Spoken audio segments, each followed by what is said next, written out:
good morning. Thanks for joining us. I'm Kelly Jones. Welcome to Local 15 Today. And I'm Darwin Singleton. Today is Tuesday, September 22nd. He is the leader of the Catholic world, and in less than 12 hours, Pope Francis will step foot on U.S. soil. The pontiff is gearing up to embark on a 6-day visit to various places across our country. We're going to have more on his trip in a few short moments. The first, Local 15 meteorologist Kelly Foster standing by with your bus stop forecast. Kids are getting up, Kel. They sure are, and it's a little bit cooler this morning. We're waking up in the mid-60s on this final day of summer, 10 degrees cooler than yesterday, and at 7 a.m. looking good, 64 degrees by 3 o'clock as they make their walk home. We're going to be seasonal, mid-80s, and we're not ruling out a stray shower. We'll have even more changes in the 7-day forecast, and we'll take a tour of the tropics coming up. Kelly, thank you. It is a big day for the Catholic faithful as the Pope is finally making his way to the U.S. Millions of people anxiously awaiting his arrival, some hoping to get a glimpse of the pontiff. Here's our Tracy Potts with what Pope Francis will be doing on his first trip to America. Barricades are going up. Streets are shutting down. Tens of thousands will greet Pope Francis at the White House, at the Basilica, and at the U.S. Capitol, where he'll address Congress Thursday. Everybody is excited. Everybody is thrilled. Everybody is so proud. He's literally taking the church out to the people. They're coming from all over. This bus left Chicago. We have our chairs. They told us to wear nice walking shoes. So I'm just excited to sit in the sun all day long just to wait to see the Pope. The Secret Service has been getting ready for almost a year to protect the people's Pope. Likes to see babies and go up to handicapped individuals, so we got a good sense of his movements. In Washington, the Pope will bless food. Catholics feed the homeless. He's going to come and lift up our whole efforts by being here and say, okay, you guys are doing a great job.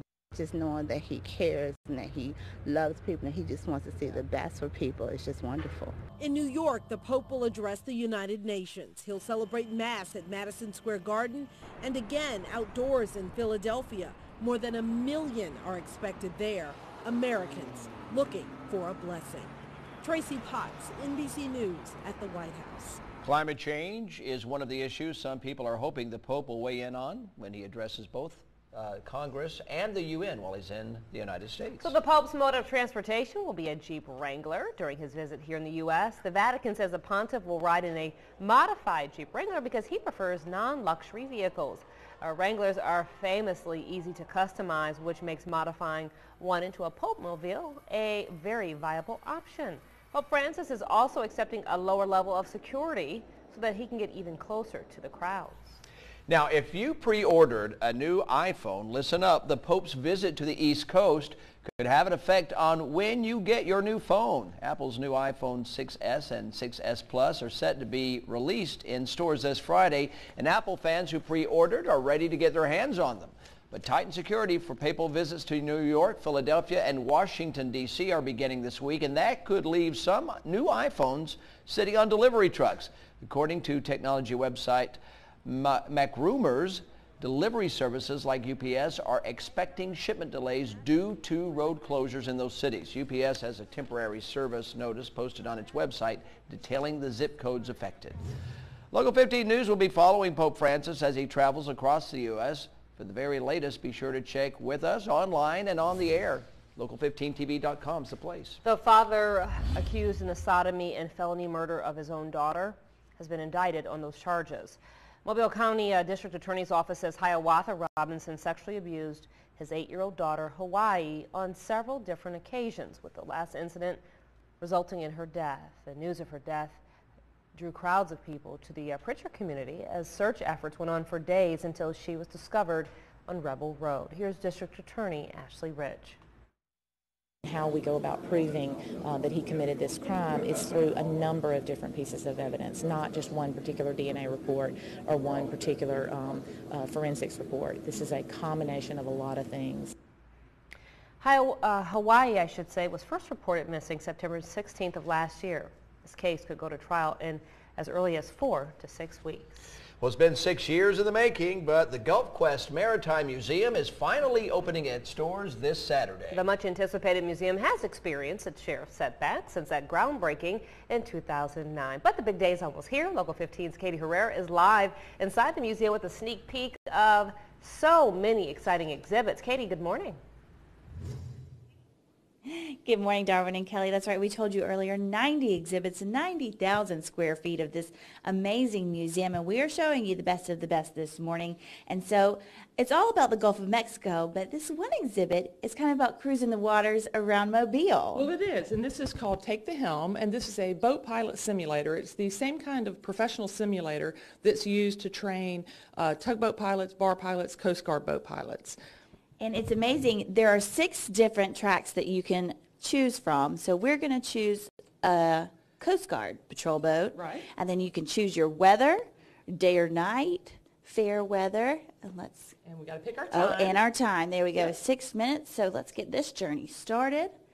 And so while it's loading, this is, the top notch. This is used by real tugboats. Absolutely. I mean, this is the real thing. This is the real, so you're going to be put into a scenario that really, get this started over here. Okay. It's a little more complicated. There's a lot of technology in this place. There you go. And so you'll have volunteers in here yeah. helping guide the folks through it. Yep. So you're driving now. You're okay, driving we are going full throttle into the Port of Mobile. How cool is this? Right. And you guys designed it to look exactly real life. Absolutely. You get to see the RSA towers, the convention center, Austell. You have helicopters coming above you. You see Gulf Quest, the cruise terminal, ships coming by, containers, the Alabama State docks. It's the whole works. And this thing, if you can spin it and have fun with it if you want. Hopefully we can't crash into anything. But this is so exciting to get to come up the Port of Mobile. It is. It really is. And everything is, it really gives people a perspective of what the Port of Mobile looks like from the other side, from being in the boat. We can see it even from Gulf Quest, but to be on this side and to look back at everything, it's really a rare opportunity. Right. And with people coming from all over the world to see this museum, they're going to get a feel for Mobile just by driving this exhibit. Well, they will. They will. I had some folks in here yesterday from all over the country, and their words that I kept hearing over and over was overwhelmed. I'm overwhelmed. Okay. Well, awesome. What a neat way to show off Mobile and just one of the many exhibits here at the Gulf Quest Maritime Museum, which opens this Saturday at 9 a.m. Guys, back to you. Good Tuesday morning. We're on our final day of summer. We're starting out a little cool, no wet weather. We've got big changes for the rest of the week. Your forecast next. Another local musician hoping to win a spot on NBC's The Voice. You're going to meet Shelby Brown. She's from Foley next.